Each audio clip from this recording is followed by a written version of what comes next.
Hi, everyone, and welcome to Mindful Negotiating. We all negotiate every day with coworkers, attorneys, students, and even at home, but most of the time we stick to our old habits without thinking about what's really going on. But if we pay more attention and use a clear approach, we can cut through the confusion and become better, more helpful negotiators. So today we have Max Bevilacqua, founder of Mindful Negotiating, who has helped everyone from business leaders to even the military get better at negotiating and finding some win-win solutions. He's here to share stories, answer your questions, and help you tackle whatever negotiation challenges you're facing. So with that, I will turn it over to Max. Sarah, thank you so much. Megan, thank you so much. And thank you so much to everyone who has wagered their time today. We hope to make good use of it. I'm joined, by the way, by Ashmita, my colleague in Brooklyn. I'm over here in Boston and delighted to be with you.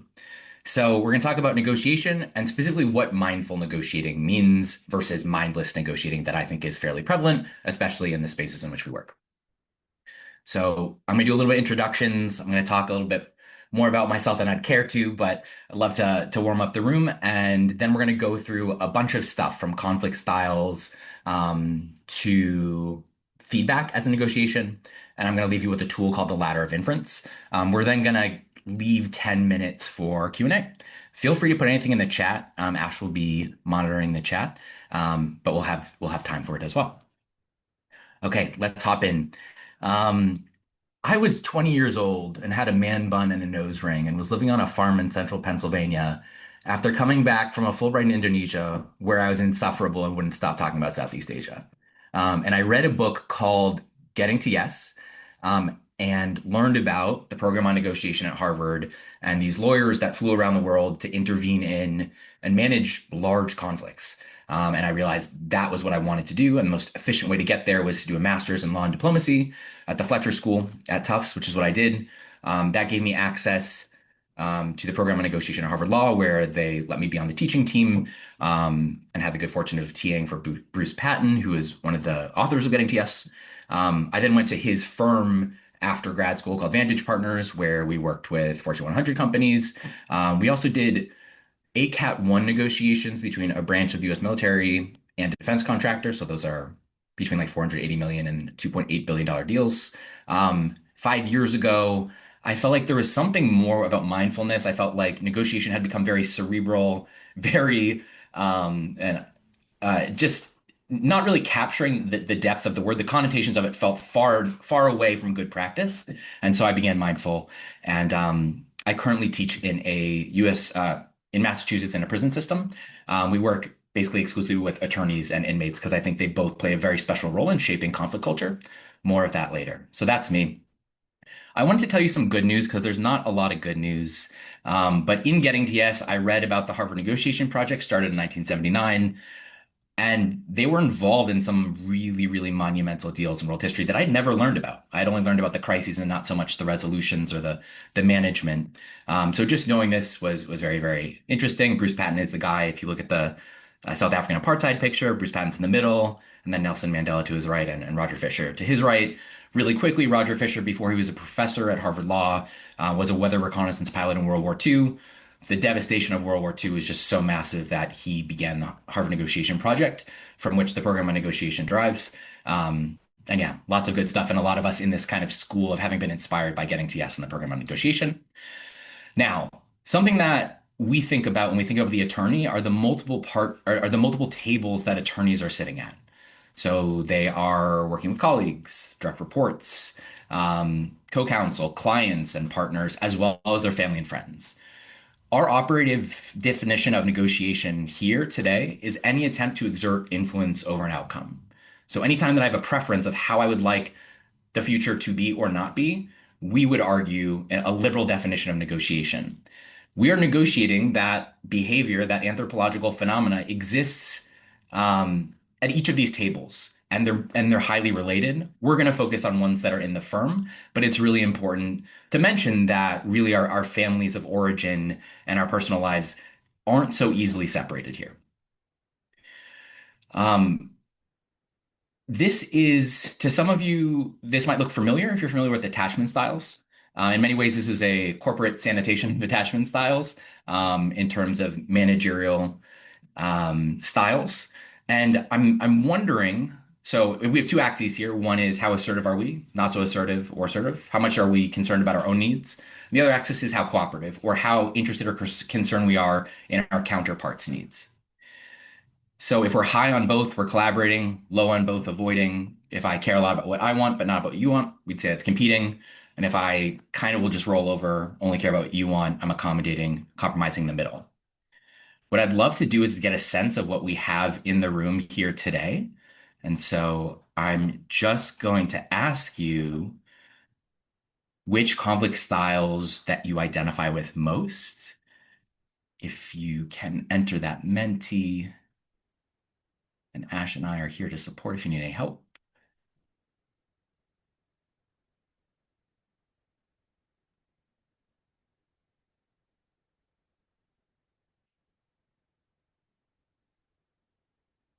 Hmm.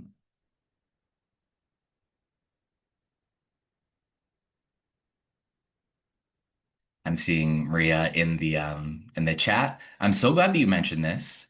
Um, Traditional negotiations, I'm just going to chat a little as things come in. Traditional negotiation kind of offers a false binary of two paths. You could be a hard bargainer, a person who doesn't care a lot about the relationship but cares about the substance, or a soft bargainer, someone who will give up substance in the negotiation for the sake of preserving the relationship. Um, and we say, actually, you shouldn't be either. You should be both empathetic and assertive. And so I can definitely relate as a recovering people pleaser to the shame of accommodation, which points to the idea that it's actually not a great way of negotiating because you as the party are not particularly well represented and less durable agreements.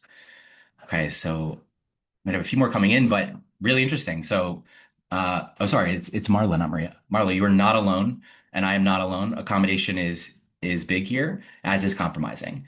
I have to say that I'm pretty surprised, maybe not so much for PD professionals, um, but for lawyers, usually competing is the highest. That is what comes normally and naturally to lawyers. So this is really interesting. And again, this is to me a kind of a larger question is there is, let me switch back here. There is not meant to be a hierarchy of these styles. Different styles are good to lean on in different situations. Lawyers and attorneys tend to default to competing. And so what we usually say is that our growth edges are our overutilizations of our strengths, meaning that if we are really good at something like competing, we will do it, we will default to it when maybe accommodation or a little bit of collaboration would be a nice change in style. So I'm also going to push against the hierarchizing of these and just say that a well-rounded negotiator can use many. Um, and again, this is really based more on our family of origin than we might like to admit. Our family crucible is dictates the conflict styles that we needed to survive, and those styles have worked for us to some extent. But we suggest that maybe you could round it out even more and use some underutilized styles. Okay, so really quickly, while we're talking about attorneys who are a special group, if you've seen Dr. Larry Richard, he presented at the PDC Summer Conference. Really awesome work. He talks about the psychometric categories of attorneys versus the general public, the population, or the 50th percentile. And you'll see here that lawyers, attorneys are well above average in skepticism, autonomy, abstract thinking, and urgency, and lower than average in resilience and sociability. Thinking about the proximity that lawyers have to conflict and managing negotiations and conflict, resilience being the ability to bounce back from an adverse event, and sociability to some extent relating to relationship building. This factors into negotiation heavily. So sometimes there can be a gap, and I know we have some people who are former lawyers here, some who aren't, but there can be a gap between perception of negotiation ability and demonstrated negotiation ability. Um, Thinking about people who are very competent and confident, or at least present as confident and intelligent, sometimes tone of voice is an issue, right? We're confident, we're told that we should talk in a certain way to convey something. Maybe, at least in American legal education, we're really talking about effective advocacy, and that really sounds like a certain way. But we really want to be careful about tone of voice. And there is a study, QR code in the corner if you'd like to see it, on surgeons' tone of voice. And what the researchers did is they took 10-second audio clips from the beginning, the first minute, and the last minute of routine visits between surgeons and their patients. And they did for two different patients for each. And they assessed how the warmth, hostility, dominance, or anxiety of the tone of voice. What they found is that higher dominance and lower concern or anxiety correlated to surgeons who had previous claims versus those that didn't. And so they were able to predict with 95% accuracy which of those surgeons, just based on the tone composition, would be sued in the next 2 years. So tone is highly determinant. I'm sure you've seen things about communication and how much is verbal versus nonverbal. Tone is a piece of it very determinantly, such that even when controlling for content, it may be all that we hear. And so I think tone is very, very important to consider, especially outside the courtroom. Um, it also happens that we're not particularly well wired for difficult conversations. There's a part of the brain called the superior temporal sulcus. It activates when someone else is speaking, when we're detecting tone, and it does not engage while we are speaking, which is to say that we're effectively tone impaired, or how I think I sound is different than how you are hearing me. And this difference between intention and impact is maybe the root of all conflict to some extent, right? That yawning gap between what I meant to do and how it landed. So again, we're kind of up against it in terms of the structure of our ancient hardware in a very demanding modern world. One last study to throw at you. We have the good fortune of working in association with the Langer Lab.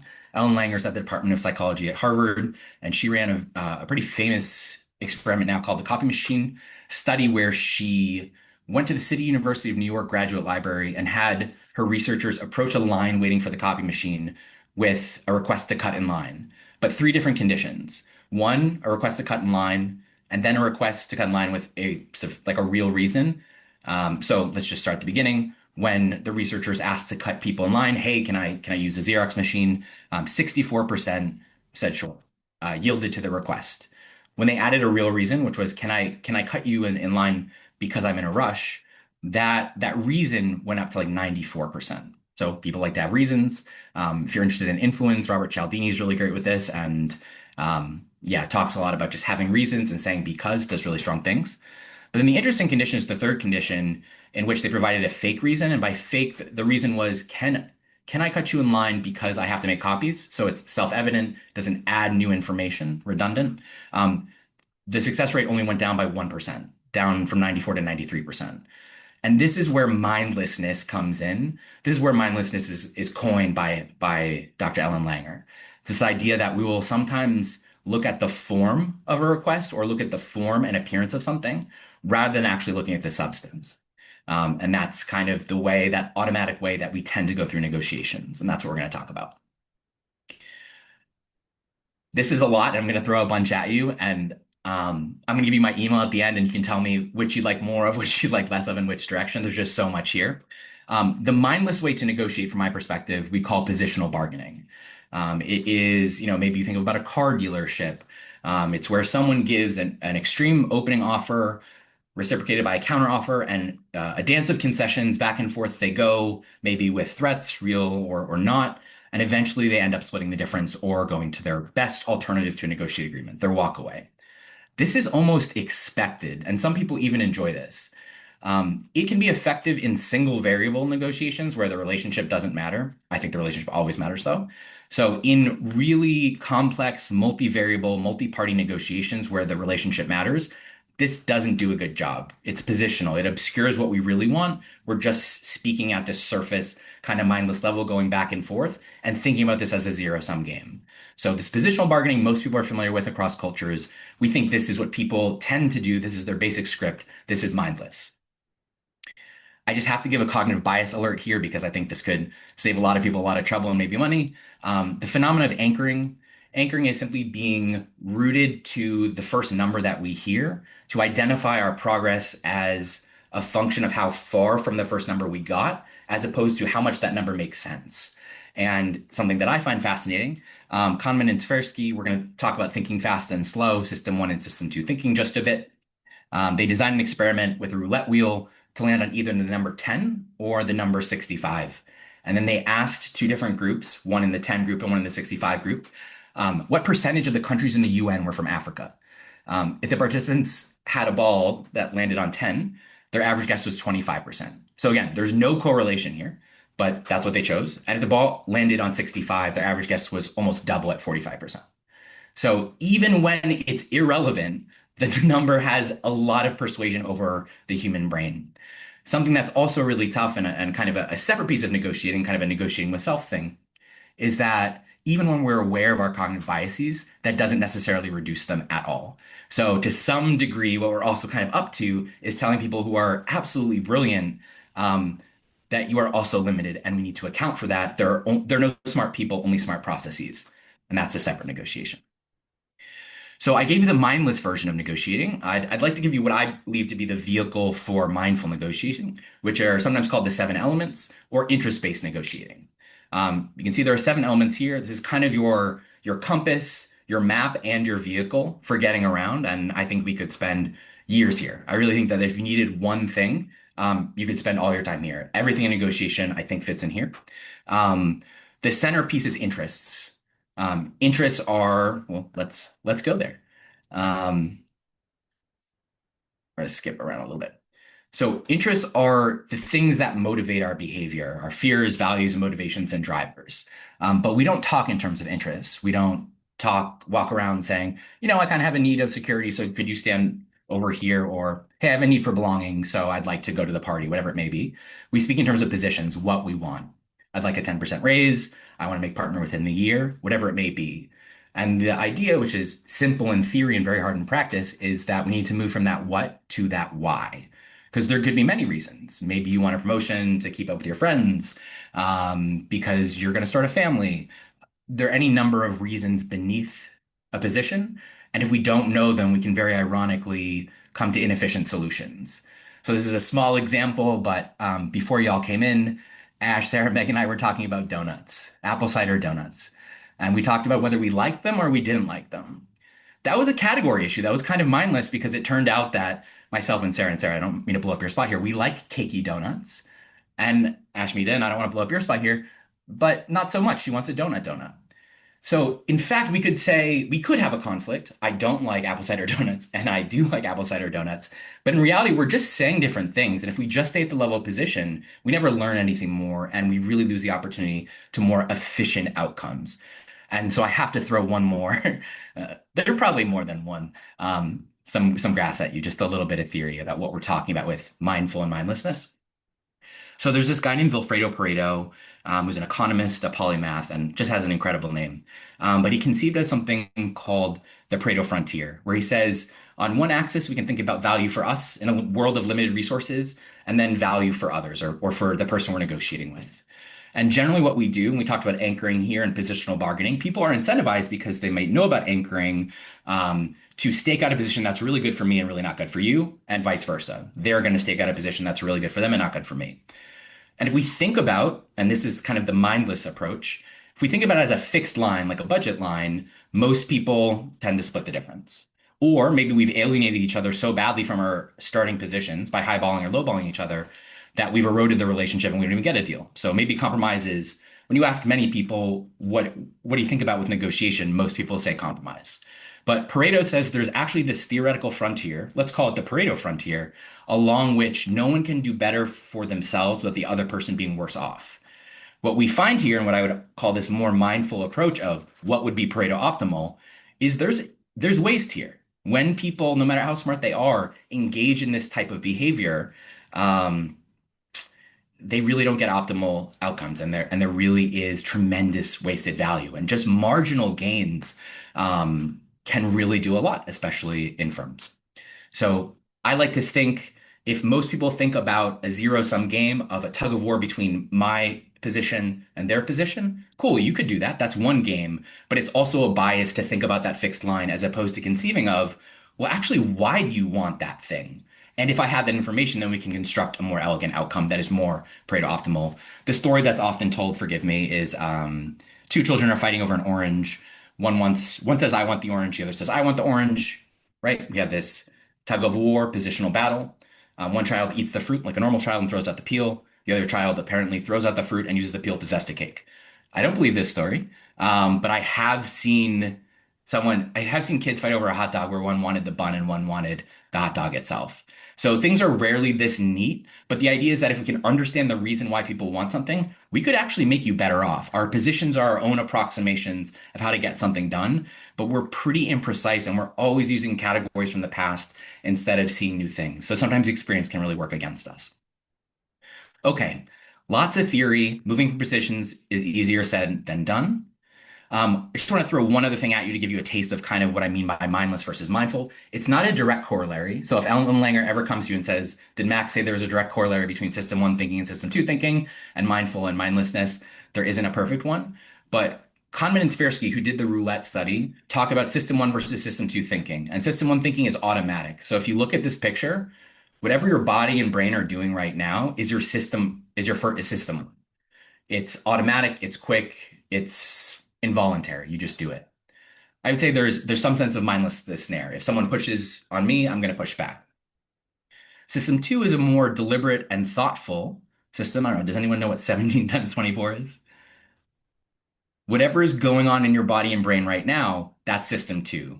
You're slowing down. It takes effort. And again, because our brains want to conserve energy, we really don't want to take the time sometimes to do the preparation for negotiation that we know will yield a better result.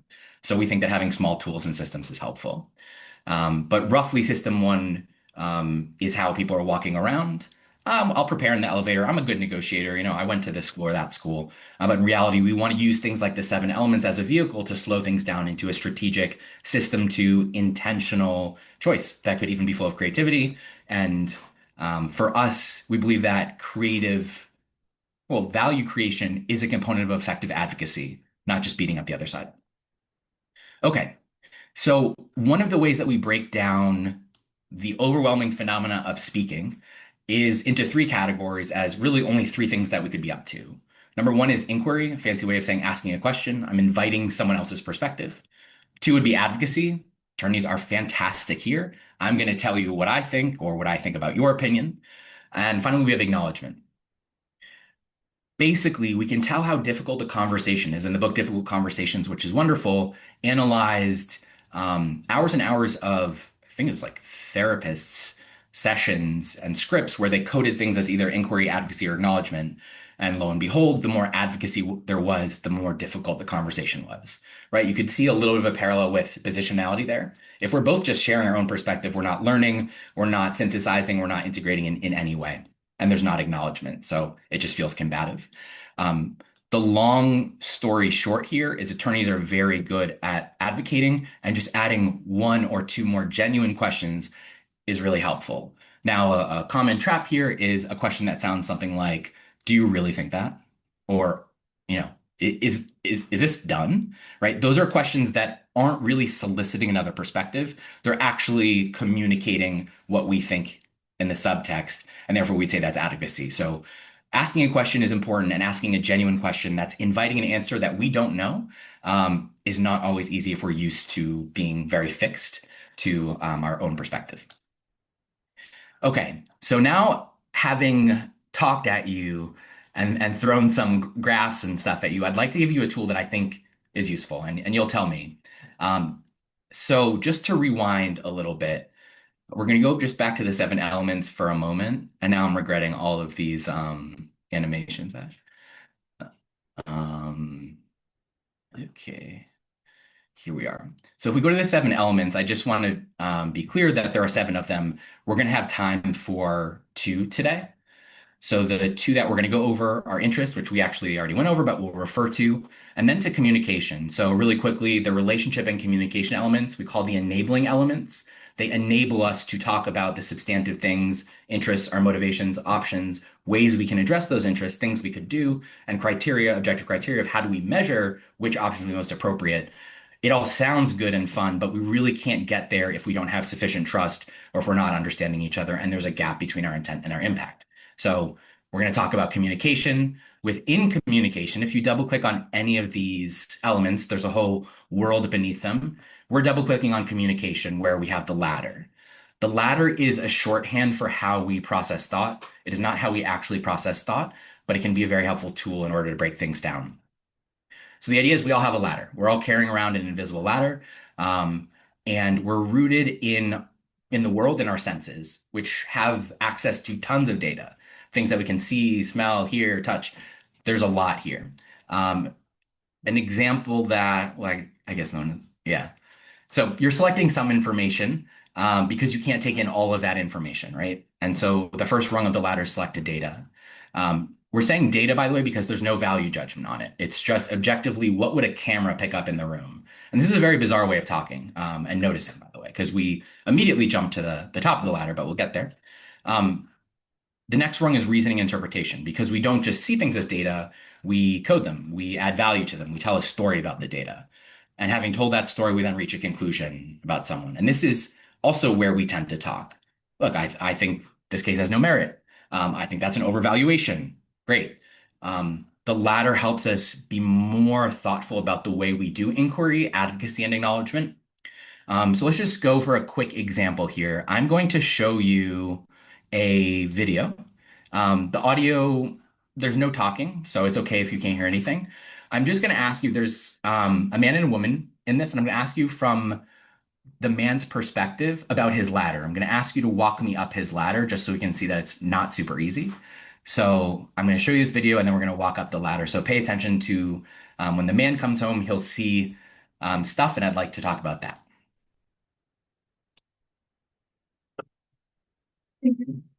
Yes, come on.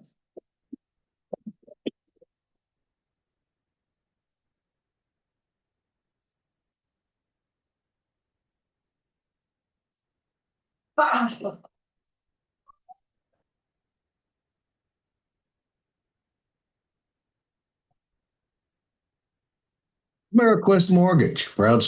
Okay, AmeriQuest doesn't exist anymore. We're not sponsored by them, but they have great commercials.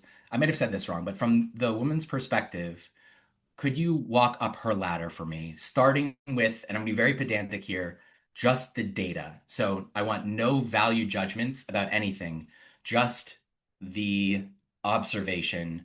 What data is she observing? If you can speak up or throw it in the chat. She notices the cat. Yep. Okay, so Sarah, I'm gonna push, and I'm gonna be very pedantic here. I'm gonna push on sauce. I think that red is data. I think that sauce might be an interpretation. So I'm wondering, I'm just thinking about like a stipulation of fact and how we could really argue over words. What would be a word that doesn't have any interpretation? Yeah, liquid, right. Red liquid, that's data. So notice that we automatically apply judgment, as we should. It's part of the evolution of our brain. It's important, but it's not easy, and we can very often trigger other people or step on things by the language that we use. Great. A man in her house holding a cat in one hand, a knife in the other, right? So we have the red liquid, we have holding the cat, he's holding him in kind of a oops, sorry, kind of a weird way. Oh yeah, yeah. The cat's not moving. Great. Yeah, I'm also seeing, I mean, yeah, you guys got it. Um, so then, sorry, the interpretation, well, I've already put it there, is that that red liquid equals blood, or that sauce, but maybe we think it's blood. If we look at his facial expression, a lot of people say like he looks surprised, and that's interpretation. The data would be like, his eyebrows raised, pupils expanded. So again, very hard to separate observation and evaluation. Um, and I don't know if you can tell he calls the cat Kitty, so he doesn't know the name of the cat. So we come to a conclusion that this might be a cat murderer. Now, I'm going to make a different suggestion to you, and then we're going to watch the film again. So we work with the JAG Corps, and so they work on specifically those that work with cover defenses. So those are tough crimes. And I learned this from them. They suggested to me that actually that man was a stalker.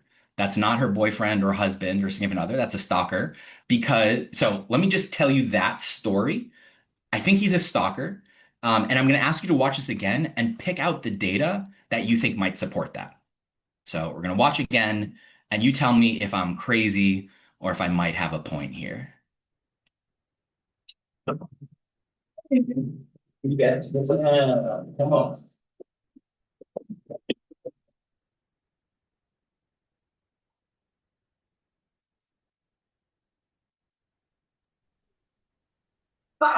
The video is frozen on our end. Thank you for letting me know. There you go now.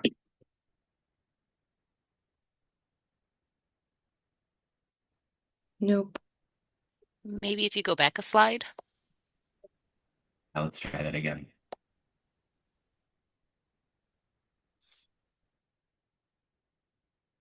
Mhm. Here. Try again. This is a stalker. Still frozen. Could anyone who might have picked up some of these details early on give me any data and The interpret? spare key he took from the top of the ledge. Yep. He didn't have his own key. Doesn't have his own key, looks both ways before entering. Yeah, any other data that might support the conclusion I gave you? He didn't know the cat's name. Yep, didn't know the cat's name. Didn't know where. Sarah in the chat said, yeah, didn't know where things were in the kitchen. Right. So he knows her schedule, presumably. He's checking his watch when he comes home, but he doesn't know his way around the kitchen. Yep, absolutely. So you can see that when we are presented with conclusions, it really filters things out. When we're asked questions or given certain information, we really filter things. And so here's again where cognitive bias comes in. So the problem is not only do we have a ladder, but everyone around us has a ladder.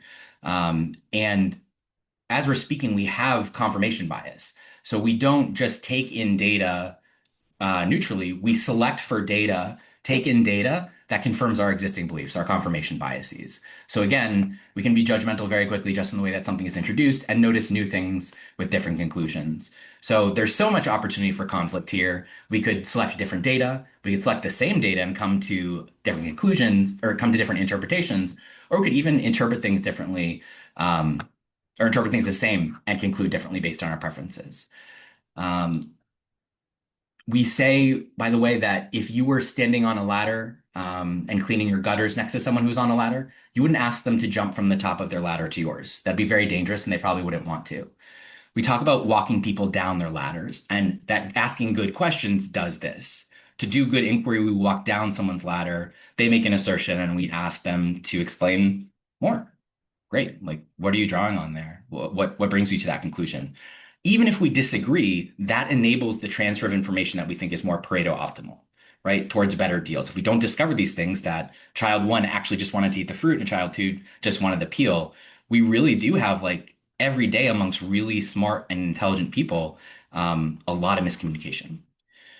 So not only do people not need to walk down their ladder to be safe, but people don't really want to go to your ladder. Often, I don't know if you ever had that situation where you're like, okay, well, what about my perspective? So we talk about acknowledgement as a really, I think, under-taught skill, which of empathy to some extent, which is, am I hearing what you're saying? Right? I'm not advocating or inquiring. I'm actually checking my understanding. This is a great way to build a relationship and is not always something that is seen as necessary. But we have a mantra that the Navy SEALs also have, which is slow is smooth, smooth is fast. And when you look at studies of labor negotiations, when they institute rules like a person needs to repeat what the person before them said to their satisfaction before they speak, there's a lot of eye rolling, but it actually saves time in the long run.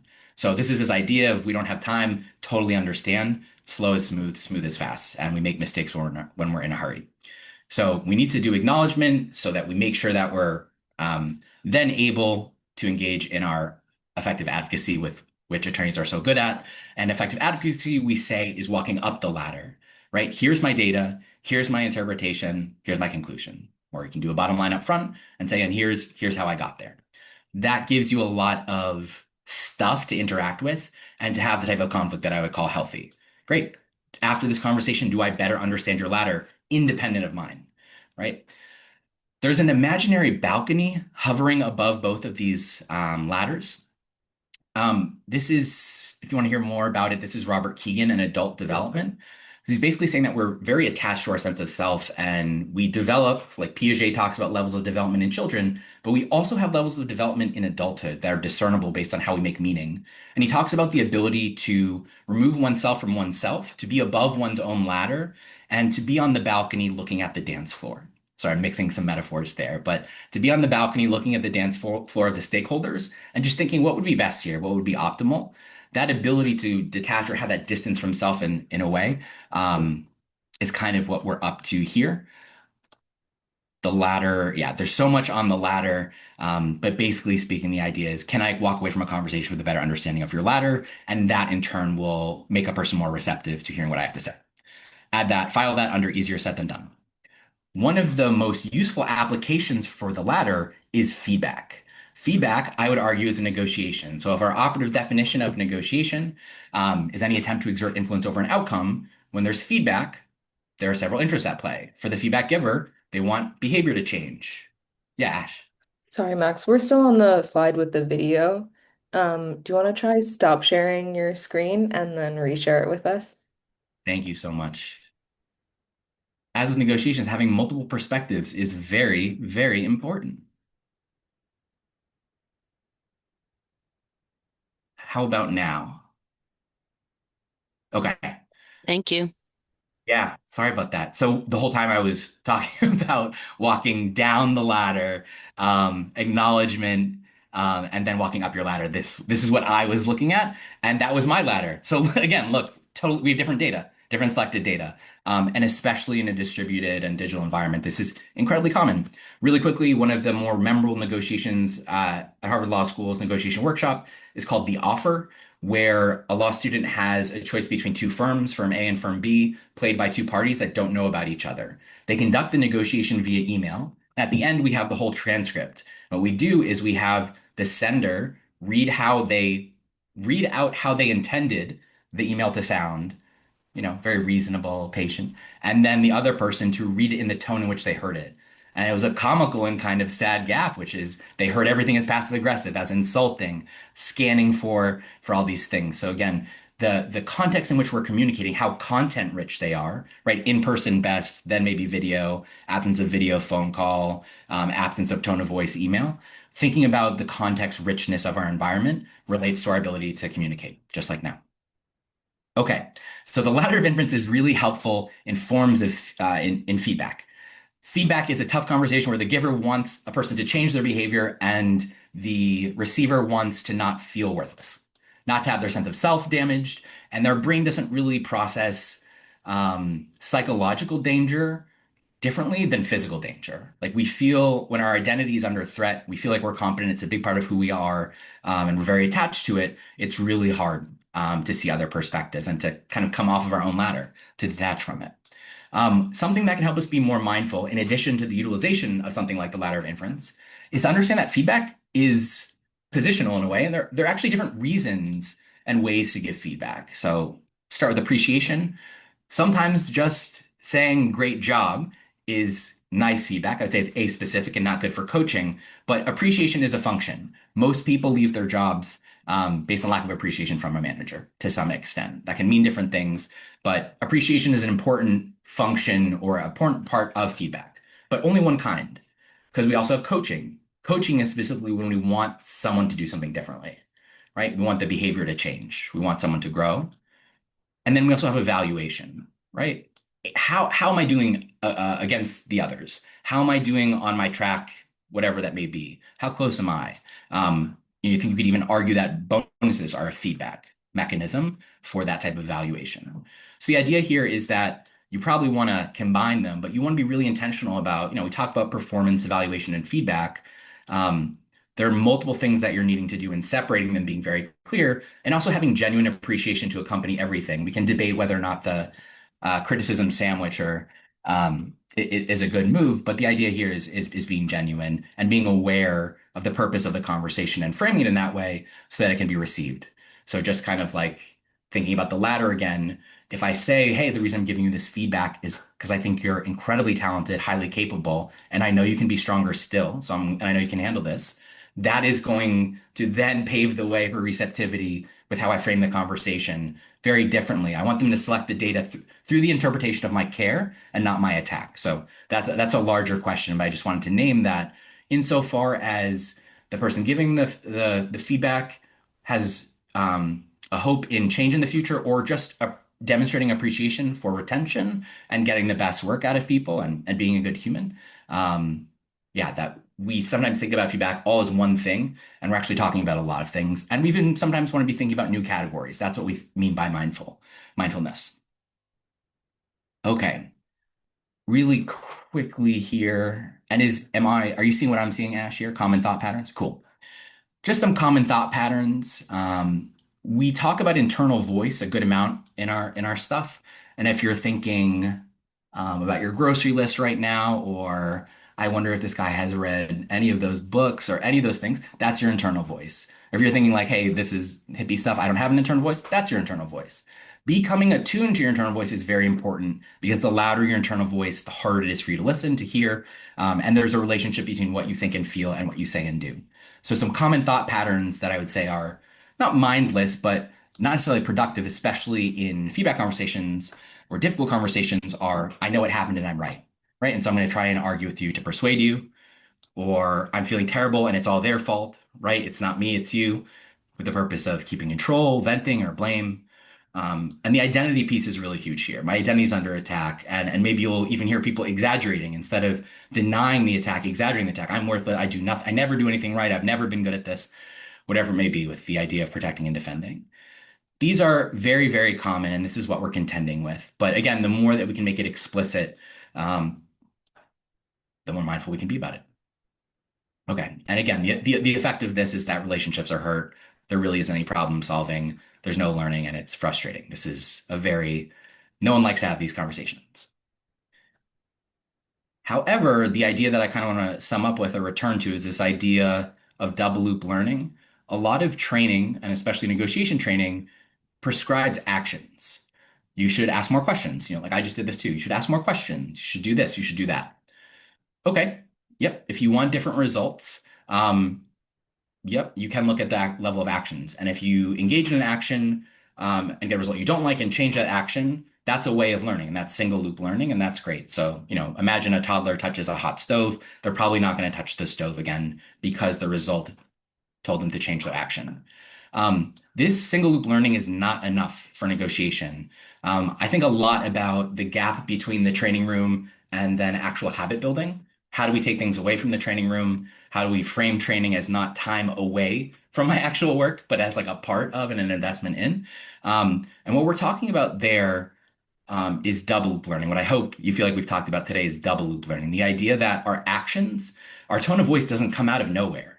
It is a reflection of the way we're thinking about the situation. And so if we're thinking mindlessly, we're just, if they push, I'll push. If they're nice, I'll be nice.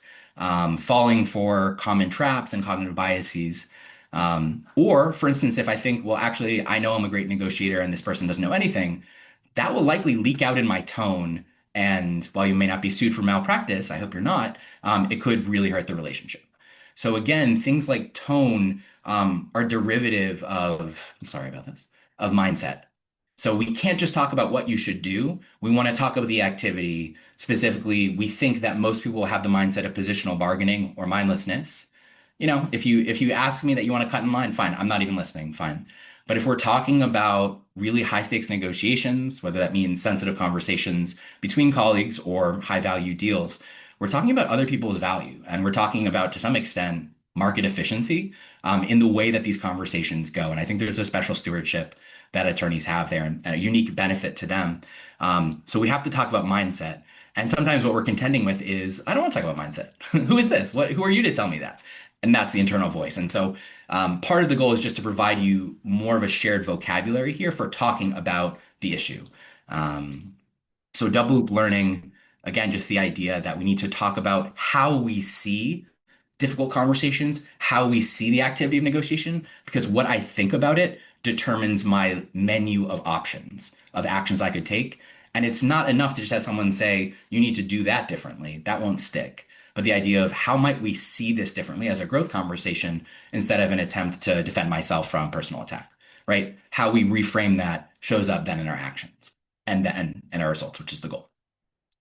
So just some more specific shifts of what I mean by that.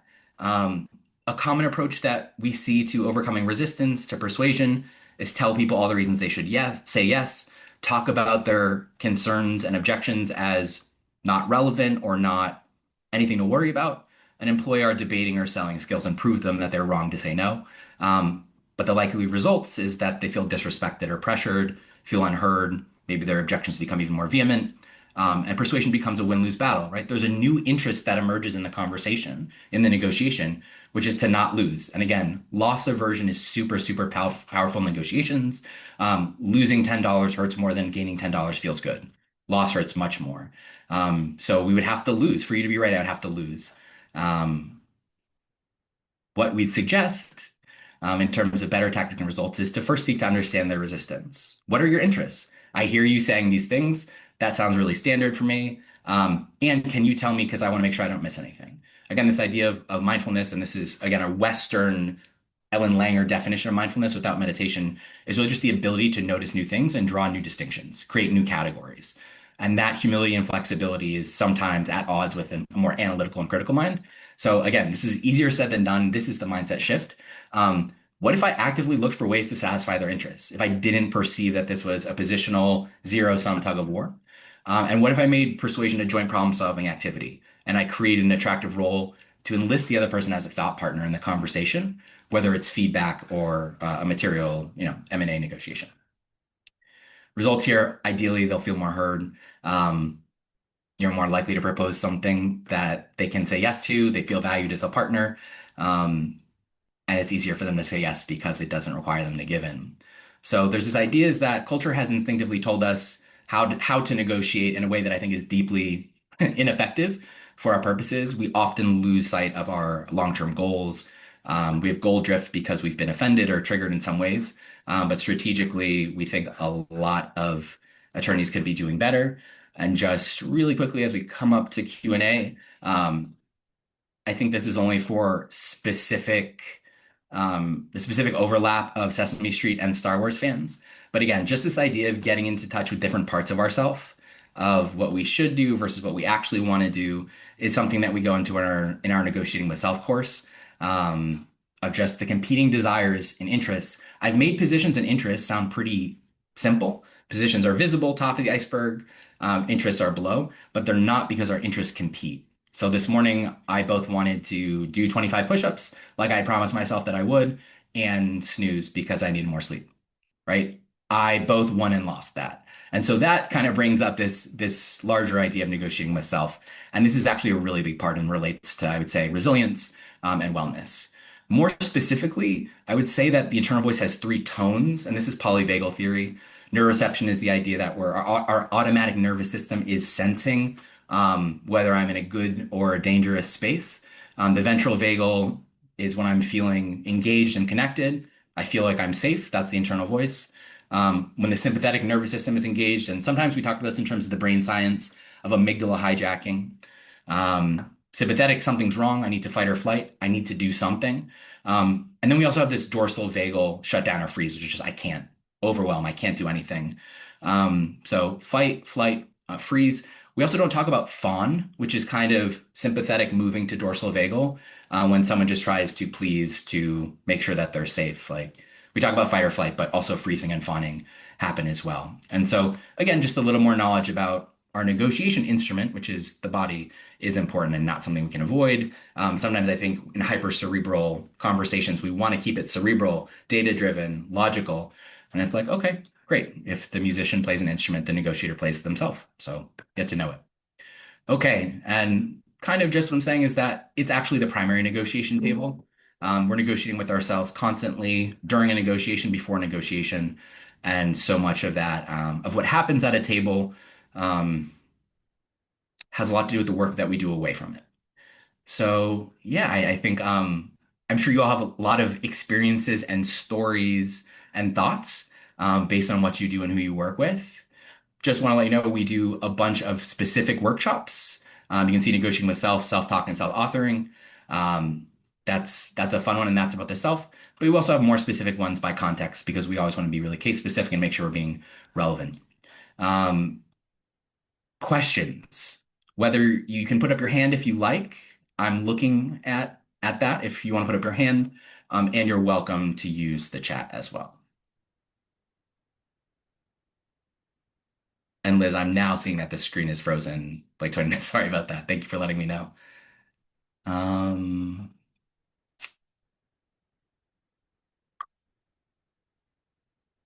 hmm. How long does it take for you to convert the whole negotiation process into training? Sarah, this is the question. This is the question. Um, and I don't want to just give you the it depends answer, though it varies.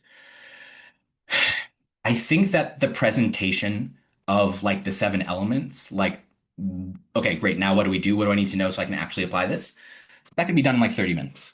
I think you could teach the seven, and it depends if someone's familiar with it. They've taken a negotiation course, so different levels of familiarity. And in classes, whether it's in a prison classroom or a grad school, I see a pretty wide range of learning style and ability. So I think if it's one-on-one, that's a very different scenario. I think that could be even faster. If it's in a group, I think you need 30 to 60 minutes to get it out there. But big fan of direct application. In a training, there's then the question of the adoption of the behavior. So the idea is that if we use the seven elements to prepare more as a habit, if we can build that as a habit, then we will have systematically better preparation, better debrief, better organizational learning, all these wonderful things. The adoption of that has to take time, or rather, a lot of times people have an amazing experience in the room, have a tool to talk to their partner about, or see something a little bit differently, and then 3 months later kind of it drops off. So I think it needs to be spaced to some extent to check. And something that I'm actually interested in is measuring, right? Like this is maybe a wild idea, but what if you had one team that went through training and one didn't? The question of how long does it take? There's a difference between how long until I'm done speaking versus the actual behavior change and walking through it, which is a process which is highly related to a person's receptivity and willingness to do it. So we definitely are used to a lot of skepticism in the room and invite it. We can talk more about this, and thank you for that question. But yeah, for yeah, wondering how much time are willing to spend on this for sure. We think a workshop is a hopefully a better frame than training, which is usually seen as zero sum. It's time away from actual work. We know that with confidentiality and client concerns, we couldn't really work on live work. But what we do try to do is simulate. It's simulation based mostly. So we want to make sure that I'm talking about the length of time that I talked here in the entire day, but really just apply in context in something that's like, whoa, how did you know I had a situation like this where I had a client asking me to slash rates because they're gonna go on an acquiring spree? In the example of feedback conversation, how does power? Yeah, oh my God, huge. Thank you, Helena. Power is huge. We could further break down power into 5 or 6 different types of power: coercive power, reward power, what they call legitimate power or positional power, because I'm your boss.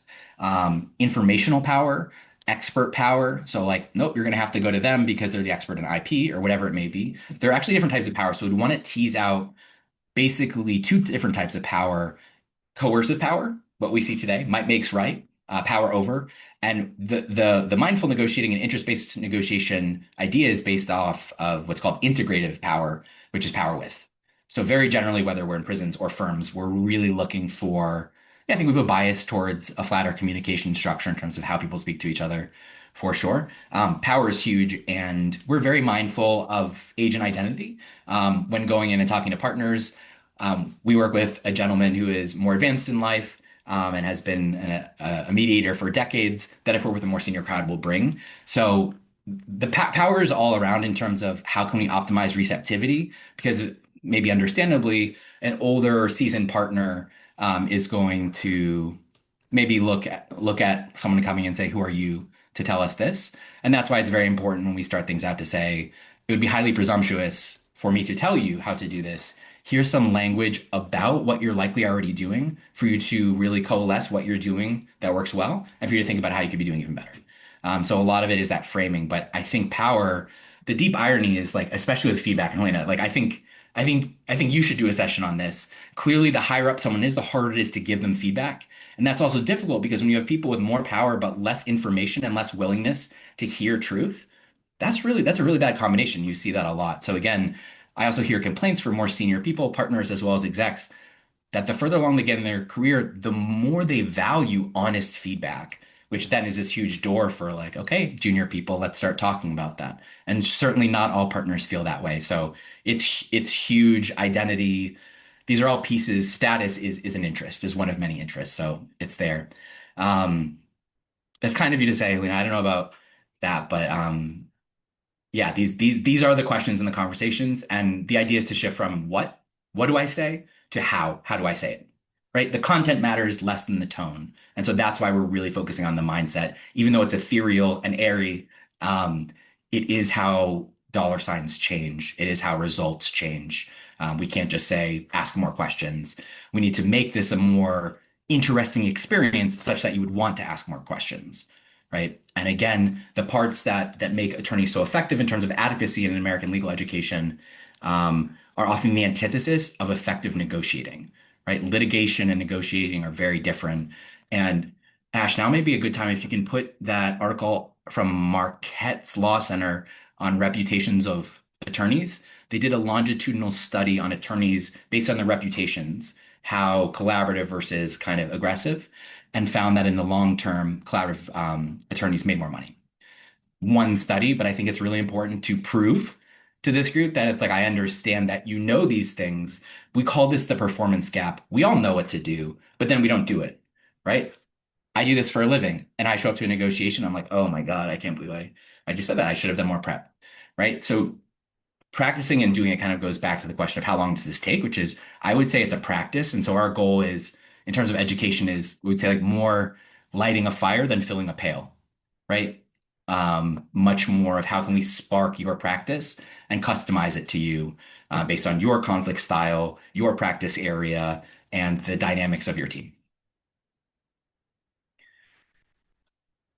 And so, yeah, that should be in the chat at some point. Other questions, even insults, um, feedback, mustache comments, really anything. I'm receptive here. But even talking about it and receptivity to feedback is another huge thing. Sheila Heen, who you might know, she's fantastic. She's at Harvard Law, and she writes "Thank you for the feedback" with Doug Stone as well. She began an executive master class intentionally poorly. She was disheveled, such that people in the chat were like, "Hey, Sheila, are you okay? Is everything okay?" This is the most masterful thing I've seen. And then she solicited feedback, and no one wanted to say anything bad because she was making the teaching point about that positional power in a way. And I was like, okay, everyone, thanks for your concern. I'm good. Kind of got organized. Was like, it is really difficult, isn't it? So I also just want to point to the interest at play in not asking, in the costs of it. And I can imagine, having been in many firms, that might be going through a lot of first year associates' heads as they say nothing and the partners talk entirely, which is why we love separating people by levels of experience. Okay, we'll make sure to get that out. If there are any other questions or thoughts, I'm here for them. I guess our last thing, if you're still with us, is just what are you taking away? And if you have the wherewithal, I know we're at the end of our time now, to share, it might be helpful for you might have something that another person also wanted to take with them. So you might be giving someone, acting in service to share what you're taking with you. If anything, I'm wondering what you're taking with you, what stuck out, or what you might still be wondering around, or what you wish had been covered. And it's a beautiful torture to try and talk about this expansive subject in less than an hour. Cool, ladder of inference, mindset. Great. We talked about those things, so I'm very happy that they're with you, and I'll be perpetually curious. What I would just say is the language that I use does not matter. The concepts matter. Make it your own, right? Like, we try to be very not dogmatic. There are a lot of people that talk about this stuff in different dialects. We'd like to think our practitioners have different dialects of the same language. Use what works for you. If you can't relate to me or think my experience is materially different, it might be. So like, let's get you the right group of people, the right resources, and seriously, reach out to me. I can definitely direct you to the right readings and stuff. But I also want to know, yeah, what helps you keep this in the real world? Because I'm happy that you're taking it now. I want you to have results with it. Yeah, thinking fast and slow, it's really, really cool stuff. Thank you for indulging that. Sarah, thank you for having me. Megan, thank you for having me. Ash, thank you for being here, and everyone who took the time. Um, your time is the most precious asset in a negotiation, so thank you for spending it here.